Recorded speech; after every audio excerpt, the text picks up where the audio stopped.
अपरंच वीतम सामान्य तो दृष्टम, दूसरे वीत अनुमान का नाम है सामान्य दृष्टानुमान। सामान्य तो दृष्टम का मतलब क्या?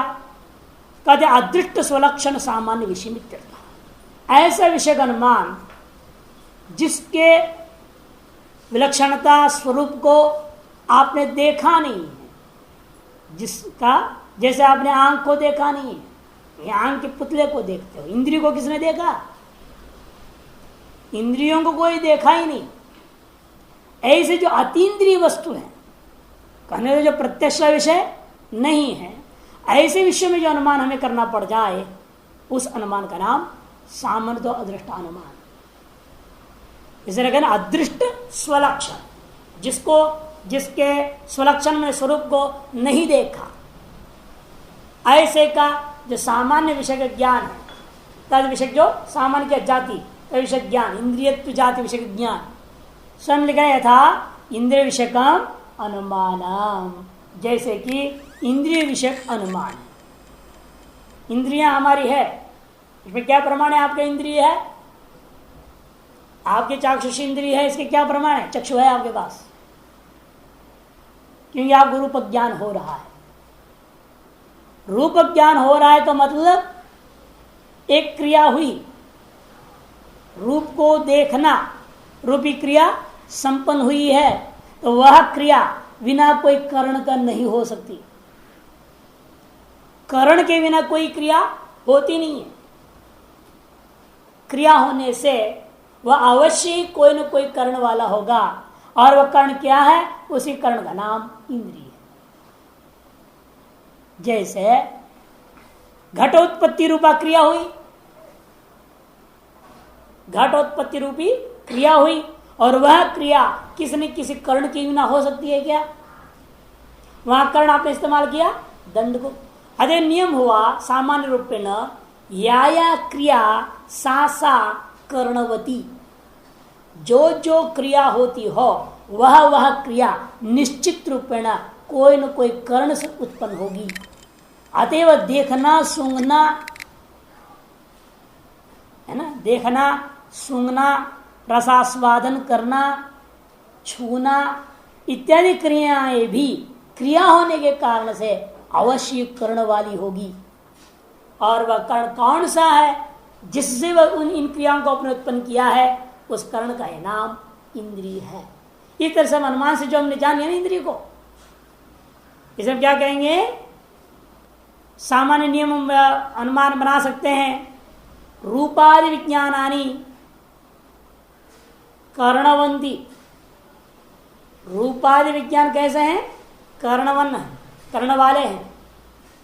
क्रियात्वात्, क्रिया होने से, घटोत्पत्ति क्रियावत, यह अनुमान बना लिया आपने। इस अनुमान से आपने क्या जाना? वही समझ कार्य ही रूपादि विज्ञानानां क्रियात्वेन कर्णवत्वम अनुमीयते। मूल में क्या है? ये जो रूपादि विज्ञानात्मिका क्रिया है, रूप ज्ञानात्मिका क्रिया, रूप ज्ञान को नहीं लेना, ज्ञान को उत्पन्न करने वाली क्रिया को लेना। हेतु में क्या बनाना है? क्रियात्वा, क्रियात्व के द्वारा कर्णवत्वम अनुमीयते, कर्णवत्व का अनुमान किया। और वह कर्ण कौन है? तब कर्ण क्या है? वो इंद्रियां। तो इंद्रियत्वावच्छिन्न सकल इंद्रियों का संबंधी सामान्य दृष्ट अनुमान हुआ। आपका पहले इस अनुमान करने से पहले आपने इंद्रियों को किसी भी प्रत्यक्ष प्रमाण से जाना नहीं है। कोई भी किसी भी इंद्रिय को प्रत्यक्ष प्रमाण से ग्रहण नहीं कर सकता कि इंद्रियां अतीन्द्रिय पदार्थ है। इसी प्रकार गुरुत्व है, वो भी अतीन्द्रिय पदार्थ है, वो भी अतीन्द्रिय पदार्थ है।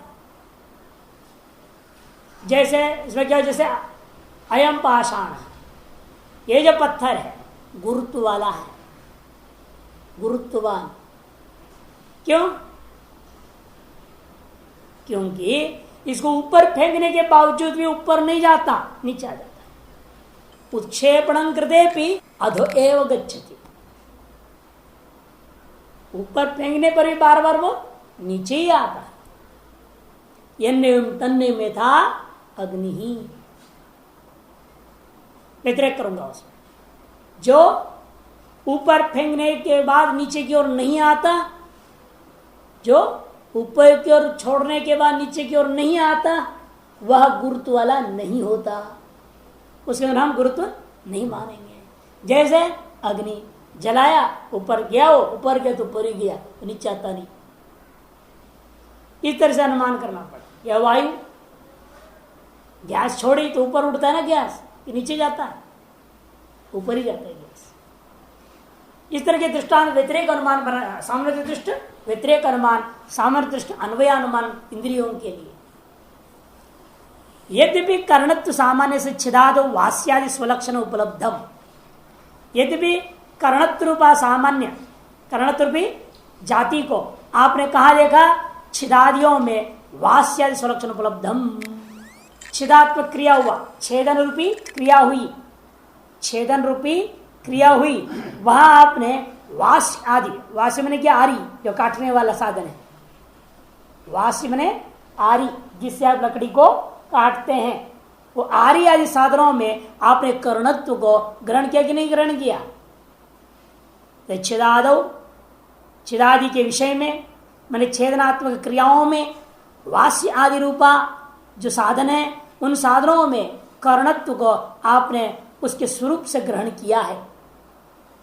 तथापि फिर भी ये जाति स्वरूपादि ज्ञान कर्णत्व मन्यते चरण से न दृष्टम स्वलक्षणम प्रत्यक्षेण, फिर भी रूपादि ज्ञानात्मिका क्रिया में यादृश कर्णवत्व को आप अनुमान करके जान रहे हैं, जिस प्रकार की जाति वाला कर्णत्व अनुमान करके जान रहे हैं, उस प्रकार की जाति वाला कर्णत्व को अन्यत्र कहीं भी आप देखा नहीं है। कि वास्य में जो कर्णत्व किया है वो कैसा है, वो सेंद्रिय कर्णत्व। कर्ण भी दो प्रकार से है ना, कर्ण कितने हैं, दो प्रकार के मानना पड़ेगा। एक क्या है अतीन्द्रिय करण और दूसरा सेंद्रिय करण। और हम अनुमान जो कर रहे हैं इसके लिए अनुमान की जरूरत है और इसके लिए अनुमान की जरूरत नहीं है। सेंद्रिय करणों के को जानने के लिए अनुमान की जरूरत नहीं है, अतीन्द्रिय करणों को जानने के लिए अनुमान करना पड़ता है, क्योंकि प्रत्यक्ष प्रमाण का विषय नहीं होता। सेंद्रीयकरण जैसा वास्य, दंड वगैरह। इंद्रिय जातिम ही तत्कर्ण, स्वयं लग रहा है इंद्रिय जाति वो कर्ण था। कौन सा, ये जाति हमने अनुमान किया है, कैसी थी वो, इंद्रियत्व जाति, एक जाति है। हाँ, लेकिन हम क्या मान रहे हैं, 5 प्रकार का ज्ञान हमको हो रहा है, रूप ज्ञान, रस ज्ञान, शब्द ज्ञान वगैरह। ये चारों ज्ञानात्मक क्रियाओं, 5 ज्ञानात्मक क्रिया में 5 अलग अलग प्रकार के कर्ण अतीन्द्रिय मानना पड़ेगा। जब 5 इंद्रियां हैं तो उन 5 में रहने वाले सामान्य जाति मानने पड़ेगा ना, इंद्रियत्व जाति। तो इंद्रियत्व जाति रूपा कर्ण सामान्य को हम लक्षण अनुमान कर रहे हैं। क्या अनुमान क्या था, रूपादि ज्ञानानि सकर्णकानि क्रियात्मा, सबको इकट्ठा ले रहे हैं ना। जब सबको इकट्ठा लेंगे उस कर्ण जो निश्चय कौन सा, इंद्रिय, तो उसमें जाति क्या रहेगी, इंद्रियत्व जाति। इसलिए इंद्रियत्व सामान्य वाला कर्णों को ही हम अनुमान से कर रहे हैं। अन्य वास्यत्व आदि, दंडत्व आदि रूपा जो कर्ण है उनको अनुमान की जरूरत नहीं, वो सेंद्रिय है, वो प्रत्यक्ष से ज्ञान हो जाता है, वह अनुमान करने की क्या जरूरत है, ये इनका कहना है। इंद्रियत्व जाति ही, इंद्रिय जाति में इंद्रियत्व ही तत्कर्णम न च इंद्रियत्व सामान्य से स्वलक्षणम इंद्रिय विशेष प्रत्यक्ष गोचरो अर्वाग्दृशाम। हमारे जैसे स्थूल दृष्टि वालों को भले योगी इंद्रिय का प्रत्यक्ष भले कर लेता होगा, ज्ञानी कर लेते होंगे, ईश्वर कर लेता होगा, उनको इंद्रिय भी प्रत्यक्ष होते होंगे, लेकिन आम आदमी के लिए अर्वाग्दृशा ने स्थूल दृष्टि वालों के लिए, आम जनता के लिए प्रत्यक्ष गोचरो न प्रत्यक्ष गोचरो न चाहे ना, इंद्रियत्व सामान्य स्वलक्षणम इंद्रिय विशेष, इंद्रियत्व रूपी जाति वाला स्वस्वरूप से विशिष्ट इंद्रियां जो होती है वह हम लोगों के अर्वाग्दृशा ने आम सामान्य आदमी का दृष्टिकोण में प्रत्यक्ष गोचरो न, प्रत्यक्ष का विषय नहीं होता। यथा वन्नित्व सामान्य से स्वलक्षण वन्नी, जैसा वन्नित्व रूपी सामान्य जाति से विशिष्ट स्वस्वरूपभूता वन्नी रूपा जो विषय है वह हमारी इंद्रियों का विषय होता है, प्रत्यक्ष का विषय होता है, वैसे इंद्रियत्व जात विच्छिन्न रूपा जो इंद्रिय रूपा विषय है वह हमारे प्रत्यक्ष का विषय नहीं होता। यही विलक्षण होता है पूर्वत अनुमान और साम्य दृष्टानुमान में। पूर्वत अनुमान में दृष्ट वस्तुओं का हम अनुमिति कर रहे हैं, एकत्र दृष्ट को अन्यत्र अनुमिति करते हैं। कहाँ देखा था पहले? रसोई घर में। अब अनुमान कहाँ गया? पर्वत में। अन्यत्र दृष्ट विषय व्याप्ति को लेकर के एकत्र एक जगह पर कहीं आपने दोनों वस्तु को देखा और व्याप्ति ग्रहण किया था, व्याप्य और व्यापक का, और अब क्या किया उसमें से एक को देखा, व्याप्य को देखा अन्यत्र जाकर के, तो व्यापक का हम अनुमान करते हैं वो पूर्वद हो गया और दृष्ट विषय अनुमान है। और यहां अदृष्ट विषय अनुमान समदृष्ट में हमेशा जिसकी व्याप्ति सामान्य ग्रहण भले कर लो, या क्रिया सा कर्णवती, ये अन्यत्र व्याप्ति गृहीत है, लेकिन न कर्ण को आपने देखा न वो क्रिया को देखा, दोनों के आधार, लेकिन फल के आधार अनुमान कर लिया। आपने देखा है कि रूप ज्ञान फल है ना, ये रूप ज्ञान हुआ, रस ज्ञान हुआ, तो आपने समझा यह ज्ञान बिना क्रिया से उत्पन्न हो नहीं सकती है। अवश्य ज्ञान उत्पाद का कोई न कोई क्रिया हुई है और वह क्रिया बिना कर्ण का नहीं हो सकती। इस तरह से आप क्या किए? इंद्रियों में पहुंच जाते, इंद्रियों का अनुमान कर लेते हैं। ऐसे अनुमान करने का नाम सामर्थ्य दृष्टानुमान। इसे स्वयं पूर्वतः सामदृष्टात् सत्यपि वीतत्वेन तुल्यत्वे विशेषः, वीतत्व दोनों तुल्य है, इन फिर भी यही इन दोनों के पीछे अंतर भी है, विशेषता है। अत्र जो दृष्टम मने दर्शनम, सामान्य तो दृष्टम का अर्थ कर रहे हैं, दृष्टम मने दर्शनम, सामान्य सामान्यस्य, सामान्य का ही दर्शन हुआ, विशेष का दर्शन नहीं है। सारे वक्त तसी हो गया, सामान्यतः जो तस् है वहां सामान्य से तस् प्रत्यय आया और सारे व्यक्ति अर्थ में तस् प्रत्यय आया। अदृष्ट स्वलक्षण से सामान्य विशेष से दर्शनम इति सामान्य तो दृष्टम अनुमानम इत्यर्थ, जिसके विशेष स्वरूप को नहीं देखा गया था, अदृष्ट स्वलक्षण है, किंतु इसके सामान्य विशेष से दर्शनम, किंतु सामान्य का ही विशेष स्वरूप को देखा, जाति को ही ग्रहण किया, तद्वारा आपने अनुमान कर लिया, उसको कहते हैं सामान्य तो दृष्टानुमानम। और इस चीजों को विशेष रूप में जानना चाहते विस्तार रूप में, वाचस्पति मिश्र कहते हैं मैं यहाँ इसको ज्यादा विस्तार नहीं करना चाहता इन अनुमानों का, इस अनुमान की चर्चा न्याय दर्शन में आप पढ़ लेना। न्याय दर्शन में इन्होंने एक तात्पर्य टीका लिखा है, सर्वम चेदस्माविर न्याय वार्तिक तात्पर्य टीकायाम व्युत्पादितम, ये सारी बातें विस्तार रूपेण न्याय वार्तिक के ऊपर लिखी गई तात्पर्य टीका नामक ग्रंथ में विस्तार रूपेण मैंने समझाया है। इति न यह उत्तम, इसलिए उसको मैं यहां दोबारा दोहरा नहीं रहा हूं, विस्तार भयात, विस्तार के भय से। इन अनुमान के बारे में थोड़ा सा और बात समझो। पूर्वत अनुमान जब हम करते हैं भविष्य अर्थ विषय को साधन करता है, भावी विषय को सिद्ध करने के लिए ऐसे मानते कुछ लोग। पूर्वत का मतलब क्या?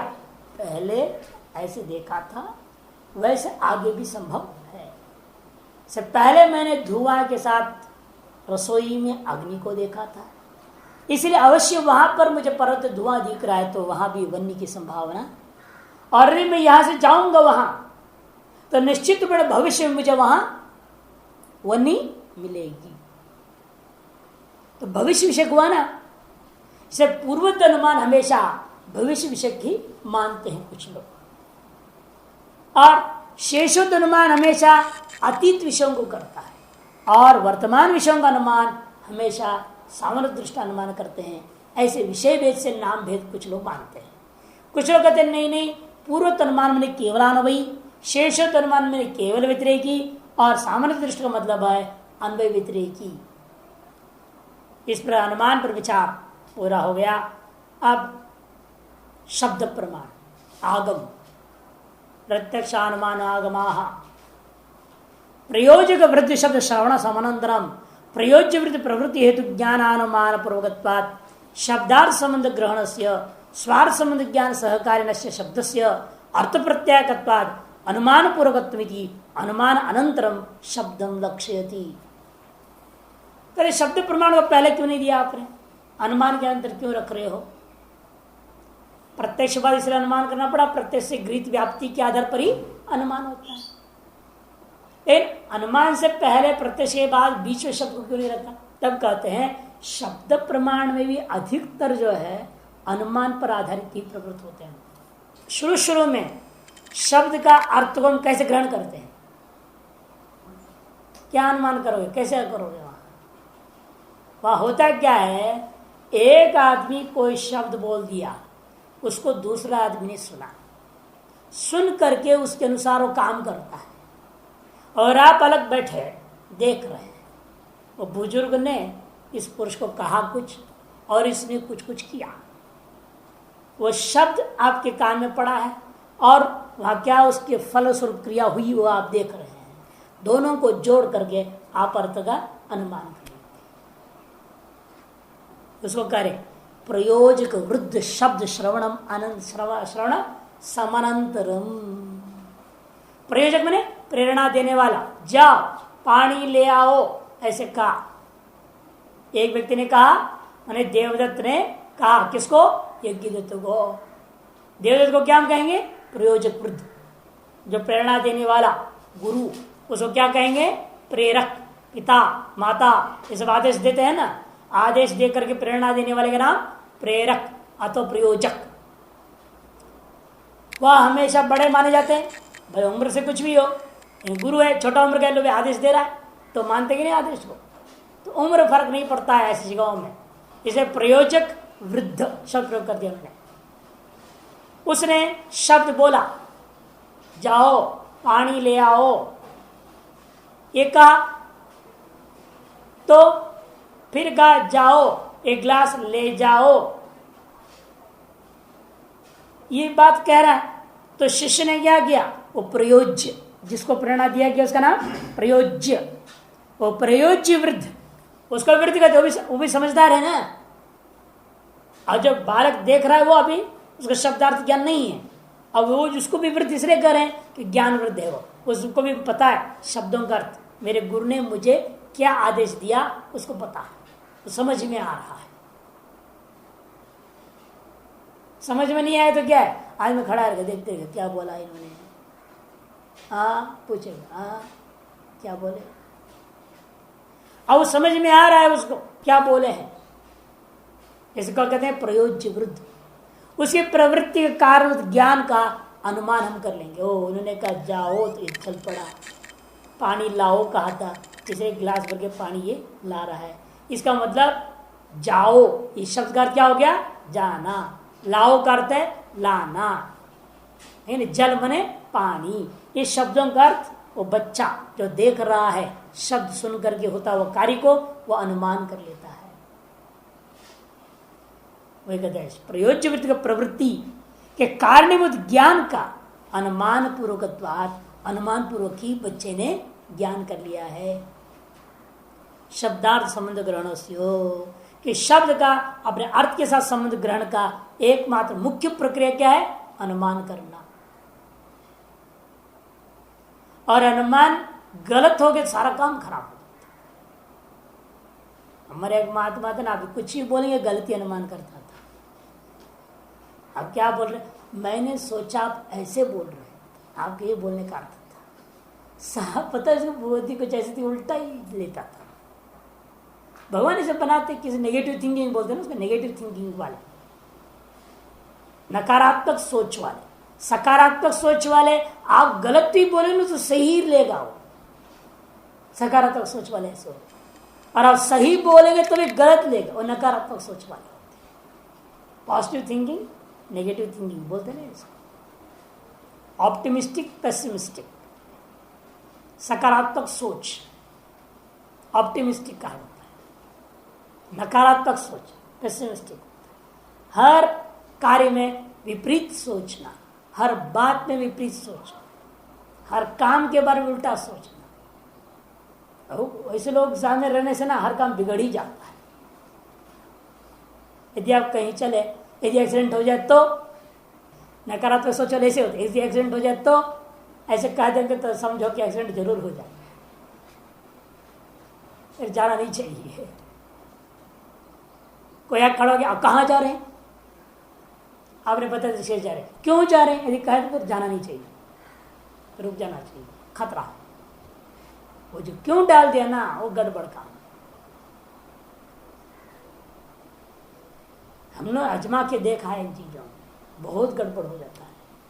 या तो कार्य सिद्ध ही नहीं हो, फिर भी अब चले जाओगे ना तो काम होगा नहीं, परेशान होकर लौटोगे। इसलिए कहा कहाँ क्यों ये नहीं पूछना, बोलने की शैली होती है। सीधे बोलो ऋषिकेश की तरफ जा रहे तो हमारा थोड़ा काम है, अब कहाँ जा रहे हैं, और बोलेंगे ऋषिकेश जा रहा हूँ, फिर क्यों जा रहे हैं, फिर किस तरफ जाएंगे ऋषिकेश में, तब फिर अपने काम बोलोगे। अच्छा उस तरफ जा रहे तो मेरा भी काम है। ये लंबी प्रक्रिया गलत है, पेट पे चोरी है ना उसकी। सीधे बोलो ना, आप ऋषिकेश जा रहे तो मेरा एक काम है, यदि कर सकते हो तो सोच लो, उसमें समस्या नहीं। अब कर सकते तो कर लेंगे, नहीं तो नहीं। और जाल में फंसा रहा है ना आप, ऋषिकेश में तो कहाँ जाएंगे, शीशम जाट जा रहे तो क्यों जा रहे हैं, ये काम के जब फिर यदि टाइम मिलेगा फिर हमारे भी वहाँ ये काम है। अपने काम में फंसाने के लिए सब उल्टा उल्टा पूछ रहे हैं ना। वो काम फिर आपका काम होगा ही नहीं, भले उसका काम को करके आना पड़ जाता है। ये अंधविश्वास नहीं है, ये अनुभव सिद्ध बातें हैं। जो बुजुर्ग लोग हर बात जो कहें अंधविश्वास थोड़ी होता है। जो बुजुर्ग लोगों ने कहा है सब बात अंधविश्वास में थोड़ी ले आ जाता है। आप भी अनुभव करके देखो जीवन में, आप ध्यान नहीं देते हो बात अलग चीज है, गए और आ गए, काम नहीं हुआ। लेकिन आपने ये भूल गए कि जाते तो किसने टोका भी था। आप ये नहीं सोच रहा हम वहां गए, काम क्यों नहीं हुआ, विफल होकर हम क्यों लौटे। तो सोचो कि आप जाने के लिए शुरू किए जब, तब से किसने किसने आपको रास्ते में मिला, कौन कौन क्या क्या पूछा, तब दिमाग में आएगा ओहो अमुक ने ऐसे बोला था तभी ये काम नहीं हुई। कुछ ऐसे होता है, प्रक्रिया है वो, जो अंधविश्वास नहीं होता, ये अनुभव सिद्ध बात है। इसलिए कहते हैं कि प्रयोज्य प्रवृत्ति हेतु ज्ञानानुमान पूर्वकत्वात् शब्दार्थ संबंध ग्रहण से, शब्दार्थ जो संबंध ग्रहण है वो अनुमान पूर्वक होने से अनुमान के अनंतर में हम शब्द प्रमाण पर विचार कर रहे हैं। स्वार्थ संबंध ज्ञान सहकारिणश्च शब्द से अर्थ प्रत्यागत्वा, और स्वार्थ संबंध ज्ञान का सहकारी कारण भी है। अनुमान के बाद शब्द प्रमाण को उपन्यास करने का ये मुख्य हेतु बता दिया। और फिर कहते हैं जब कोई प्रेरक इस प्रकार से व्युत्पन्न व्यक्ति गुरु आदि शिष्य आदि को कार्य विशेष का आदेश करने से के लिए वाक्य प्रयोग करता है, उस वाक्य को सुनकर उसकी कार्य को होता हुआ देखा हुआ जो बालक है वह आज्ञा पालक शिष्य से हुआ कार्य को देखकर समझा बालक ने, तो अनुमान कर लेता है। आनयन नयन इत्यादि जो अन्वय व्यतिरेक के द्वारा ग्रहण कर लेता है। ले आया, ले गया, है ना, घटम आनय घटम नय दोनों को देखेगा तभी समझे घट शब्द कर दिया है। तो उस ज्ञान की शब्द जन्यता का अनुमान करना पड़ता है कि जब बालक को ज्ञान हुआ वो क्या है, वो शब्द जन्य, इसके भी अनुमान करनी पड़ेगी। बालक ने घट शब्द कर देख के समझ रहा है ना, एक ने कहा दूसरे ने किया, घटम आने घटम नहीं। एक बालक को जो ज्ञान हुआ वह भी शब्दजन्य ही है। इसे दो अनुमान बनाना पड़ता है। शिष्य प्रवृत्ति ज्ञान पूर्वकम, ये शिष्य का प्रवृत्ति था वो क्या था, ज्ञान पूर्वक था। व्यवहार घट व्यवहारवत, घट व्यवहार के समान। तच्च ज्ञानम शब्दजन्यम, और वो जो शिष्य के अंदर ज्ञान हुआ है वो ज्ञान कैसा था? गुरु के शब्द से जन्य ज्ञान शिष्य में था, जिसके आधार वो प्रवृत्त हुआ है।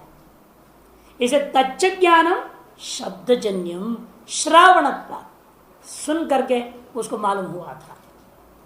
चाक्षुष घट ज्ञानवत, चाक्षुष घट ज्ञान के समान ऐसे आपको जो अनुमान व्यतिरेक अनुमान यन्यम तन्य में था चाक्षुष ज्ञानम, ऐसे व्यतिरेक अनुमान करना पड़ेगा। इसे स्वार्थ संबंध ज्ञान सहकारिण शब्द से अर्थ प्रत्यागत्वात्, ये शब्द और उसके अर्थ के संबंध विशेष का ज्ञान होता है। स्वार्थ संबंध ज्ञान सहकारी, स्वार्थ माने शब्द का अपने अर्थ के साथ संबंध ज्ञान रूपी सहकारी कारण से ही वह ज्ञान उत्पन्न हुआ है। क्योंकि शब्द हमेशा कोई न कोई अर्थ विषय का प्रत्यायक माने बोधक होता है। शब्द से अर्थ प्रत्यायकत्वात्, शब्द हमेशा किसी न किसी विषय का ज्ञान का ही जनक होता है। अनुमान पूर्वकत्व की, इसलिए निश्चय हुआ अनुमान पूर्वक ही ज्ञान हुआ है। इसे अनुमान अनंतरम शब्दम लक्ष्यति, अनुमान के अंतर अंतर शब्द लक्षित किया जा रहा है। वेदांत में तो जो गुरु के वचन से हाँ, शब्दजन्य माना गया साक्षात्कार। ये शब्द और अर्थ के इस संबंध विशेष का ज्ञान होने पर ही शब्द अपने अर्थ की प्रतीति कराता है। इसलिए शब्द ज्ञान भी अनुमान पूर्वक सिद्ध हो गया। तो उसमें भी अनुमान शब्द जोड़ते हैं ना ना, वहाँ अनुमान जरूरी नहीं है। केवल अर्थ। यहाँ लोक व्यवहार में शब्द के अर्थ ज्ञान के लिए हम बोल रहे हैं ना, वहाँ अर्थ ज्ञान की जरूरत नहीं है, अनुभूति है ना। वहां तो हम दूसरे बात कहने जाते हैं, शब्द से सीधा अनुभव हो सकता है तत्व का। यहाँ ये नहीं करे, बच्चे ने शब्द का अर्थ का ज्ञान किया, कैसे किया? अनुमान से कर लिया। शब्द, उस बच्चे को तो शब्द का ज्ञान मालूम नहीं था, बच्चे ने शब्द सुना, लेकिन उसके अर्थ ज्ञान उसको तो है नहीं। वो अर्थ ज्ञान कैसे किया उसने? बच्चे ने काम होता हुआ देख करके किया ना। यहाँ बात अलग कर रहे हैं, यहाँ वेदांत से कोई लेन देन नहीं है। यहाँ इसलिए हो रहा है शब्द का जो अर्थ ज्ञान उत्पन्न हुआ बालक में, वो अनुमान से पैदा हुआ। ये हम सिद्ध करना चाहते, इसीलिए आम आदमियों को शुरू में जो भी शब्द का अर्थ ज्ञान होता है वो अनुमान से कर लेता है।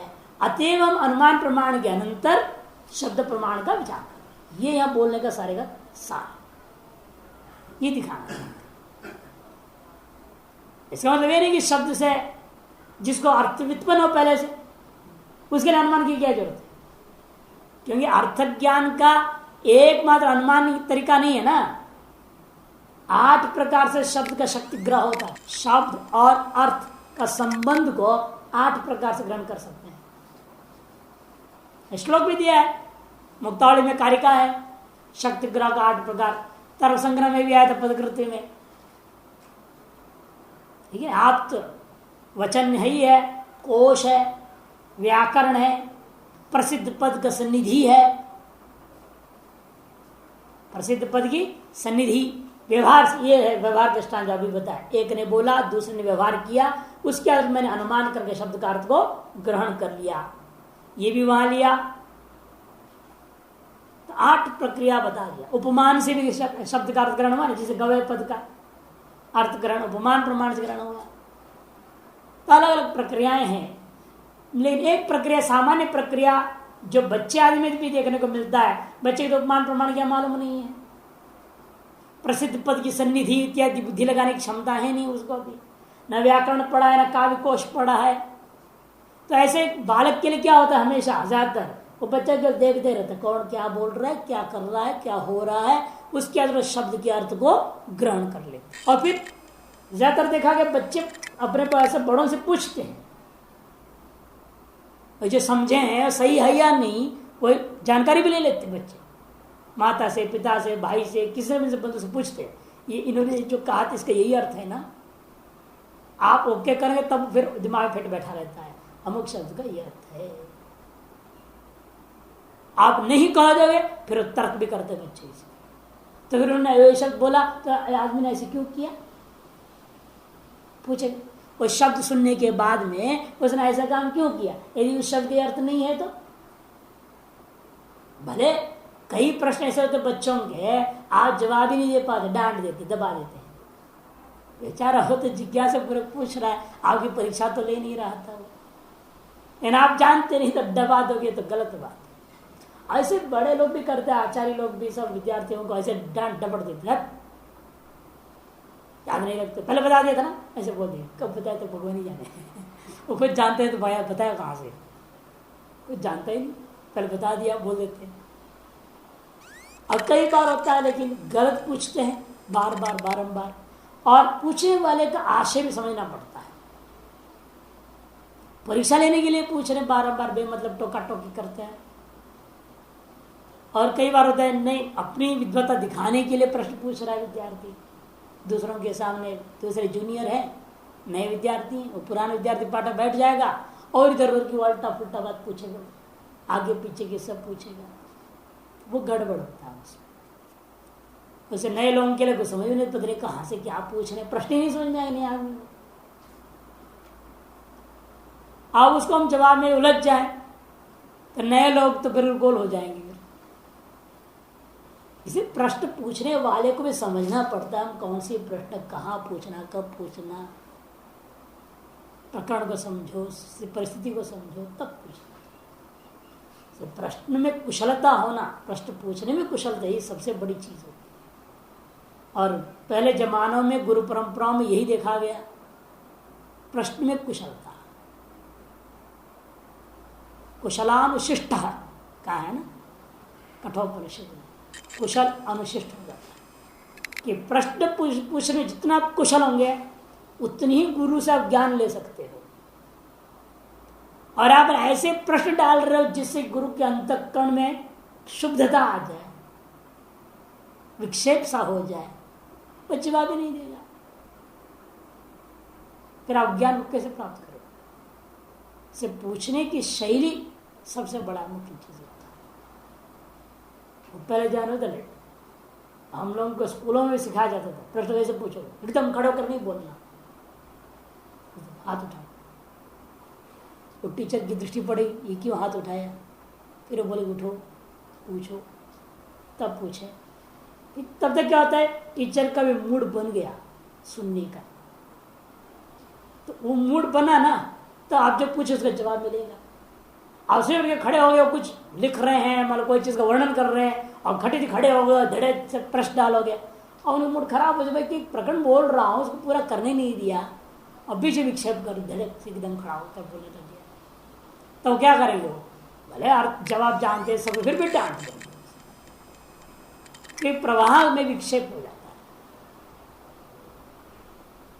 इसे सब देखना पड़ता है, अंग्रेजी पढ़ाई हो चाहे शास्त्र पढ़ाई हो, बात तो पढ़ाई है, भले वो पेट पालतू विद्या है और ये आध्यात्मिक विद्या है। तद्विधि प्रणिपातेन परिप्रश्नेन सेवया, इसे परिप्रश्नेन परिउपसर्ग के महत्व है। वहां परिप्रश्नेन का मतलब क्या? परित विचार्य प्रश्न है, सब तरफ से विचार करके प्रश्न पूछो, खटित ये कुछ उल्टा पुल्टा प्रश्न पूछना, परिप्रश्न नहीं बोलना। वहां सेवया में विशेषण दे सकते थे, सुसेवया बोल सकते थे, बढ़िया ढंग की सेवा, वहां तो बोले सेवा से, वहां कोई विशेषण नहीं है, कोई उपसर्ग नहीं जोड़ा, यहां जोड़ रहे हैं। प्रणिपाते ने प्र और नी दो उपसर्ग जोड़ा, प्रणिपातेन परिप्रश्नेन सेवया, विलक्षणता देखिए, पहला साधन में दो उपसर्ग, दूसरी साधन में एक उपसर्ग, और उस अंतिम साधन में कोई उपसर्ग नहीं। माने सेवा गौण, सेवा से गुरु को जीतना तो है लेकिन वो प्रमुख नहीं है। आप सेवा कर रहे हो गुरु से, लेकिन ऐसे प्रश्न डाल के उत्तर से प्रश्न गुरु को टोक रहे हो तो सेवा व्यर्थ गया। तो सेवा से ज्यादा महत्व है, गुरु की सेवा से ज्यादा महत्व है आप प्रश्न का पूछने की तरीका, उससे भी ज्यादा महत्व है किस भावना से तुम प्रणाम करते हो। अंदर से छल खपट की भावना हो, बाहर से त्रिपुंड लगा साष्टांग प्रणाम कर रहा है, वो फायदा नहीं है। इसे तो प्रकृष्ट रूपेण नितराम पातेन इति प्रणिपातेन। प्र और पात धातु है पातेन। परि प्रश्न, प्रश्न तो शब्द है, परि उपसर्ग है, प्रच्छ धातु है, उपसर्ग नहीं समझे प्रश्न में। प्रश्न में जो प्रय वो धातु का प्रय, प्रच्छ धातु है, प्रश्न शब्द बनता है, परि उपसर्ग है। ये सब शांकर भाष्य में नहीं मिलेगा। शांकर भाष्य में नहीं लिखा है कि उपसर्गों की महिमा ये है। वो तो आपको समझना पड़ता है। गुरुजन लोग बताते कि क्यों ऐसे किया आखिरी में व्यास जी ने, है? ये विशेषताओं को समझना है। साधन में उत्तरोत्तर महत्व को समझिए। नमस्कार करो यानी वास्तविक श्रद्धा भावना। प्रणिपात मैंने साष्टांग ऐसा अर्थ ले लेते हैं। प्रणिपात मैंने दंडोत्पाते न, प्र और नि को उपसर्ग कर दिया उन्होंने, दंड के समान लेट करके, पूरा डंडे के समान लेट जाओ। दंडवत साष्टांग प्रणामेन ऐसा अर्थ कर देते हैं। नहीं, और दंडवत कर रहे हो लेकिन हृदय से भी दंडवत होना चाहिए ना। दंड जैसा सीधा होता है, टेढ़ा मेढ़ा नहीं होता है। ऐसे आप भी जो है कुटिल मत हो। कुटिल का मतलब हृदय से, अंतःकरण से टेढ़ा मेढ़ा होना, छली कपटी होना। दंडवत अर्थ लेंगे तो वहां वैसे अर्थ लेना पड़ेगा, सीधापन, विशुद्ध अंतःकरण वाला होकर प्रणाम करना, प्रासंगिक हुआ। तो ये अनुमान है, इसलिए शिष्य प्रवृत्ति ज्ञान पूर्वकम व्यवहार घट व्यवहार अनुमान हुआ। दूसरा अनुमान इसमें करना पड़ा, तच्च ज्ञानम शब्दजन्यम श्रावणत्वात् चाक्षुष घट ज्ञानवत। ऐसे अनेकों प्रक्रिया है जानने का। उनमें से प्रमुख प्रक्रिया जो बालकपन से देखने को मिलता है, सामान्य रूप में देखने को मिलता है, शब्द का अर्थ के साथ जो संबंध का जो ज्ञान है, शुरू में हम लोग क्या करते हैं, अनुमान से कर लेते हैं। जैसे बच्चा क्या है, आप नाम बच्चे का रखते हो, बारंबार क्या कर, हर आदमी बच्चे को पकड़ेगा और नाम बोलेगा, है ना? सुनू सुनू हजारों बार हर आदमी बोल रहा है, तो धीरे धीरे बच्चे को क्या समझ में आता है, ये शब्द मेरा नाम है, वो अनुमान कर लेता है। इस शब्द का अर्थ क्या होगा, मैं। जब ये शब्द को पुकारा जाए मुझे उसकी प्रतिक्रिया करनी पड़ेगी, ये अनुमान कर लेता है बच्चा। जब बोलना भी नहीं आता तभी अनुमान कर लिया उसने। अनुमान करने की शक्ति जो है बच्चे को जन्म से है, गर्भ से है। तभी सब आके पुकारते हैं तो ग्रहण कर लेना, तो शब्द का अर्थ ग्रहण करता है। और कई बार इसीलिए आपने कोई चीज के लिए काकवा निर्देश किया है, अन्य शब्द प्रयोग कर दिया हो, तो उस बच्चा भी वही अर्थ पकड़ लेगा। अब जैसे देखो, आप पूछते नहीं ना बच्चे को, शुरू से लघु शंका करना है, ऐसे नहीं पूछते, सुसु करना, सुसु। अब बच्चे को ये मत है सुसु मैंने पेशा, अब उसे क्या पता, उसे पता ही नहीं असली शब्द, इसीलिए अब उसको लघु शंका, क्या होता है लघु शंका, वो तो शंका कोई छोटी शंका होगी, लघु शंका। कोई बड़ी शंका को दीर्घ शंका बोलते होंगे, वो तो शंका जानता है, शंका समाधान। उसमें लघु आपने विशेषण तो जोड़ दिया, वो सोच गया छोटी शंका, उसे क्या मालूम उसका अर्थ अन्य चीज, कि उसको बचपन से सुसु बोल करके आदत डाल दिया ना, तो उसने, उसकी गलती नहीं है, वो उस शब्द का अर्थ उसने जो ग्रहण किया, आपका अपने व्यवहार का ग्रहण कर लिया, अनुमान कर लिया उसे। इसलिए हर चीज सामान्य रूप में कथन कर रहा है, ये इसका मतलब यह नहीं कि अन्य रूप प्रकार से अनुमान के बिना शब्द के अर्थ संबंध होगा ही नहीं, शब्दार्थ के संबंध ज्ञान होगा ही नहीं, ऐसा नहीं समझना। जैसे बच्चा बड़ा होता है, काव्य पढ़ता है, कोश पढ़ता है, व्याकरण पढ़ता है, उपमान प्रमाण भी जान लेता है, तो अन्य प्रक्रियाओं से भी शब्दार्थ ज्ञान, शब्दार्थ संबंध ज्ञान कर लेता है। ये सामान्य बात है, अनुमान के बिना आरंभिक अवस्थाओं में शब्द का अर्थ के साथ संबंध ज्ञान नहीं होता। अतएव अनुमान प्रमाण के अनंतर हम शब्द प्रमाण पर विचार कर रहे हैं।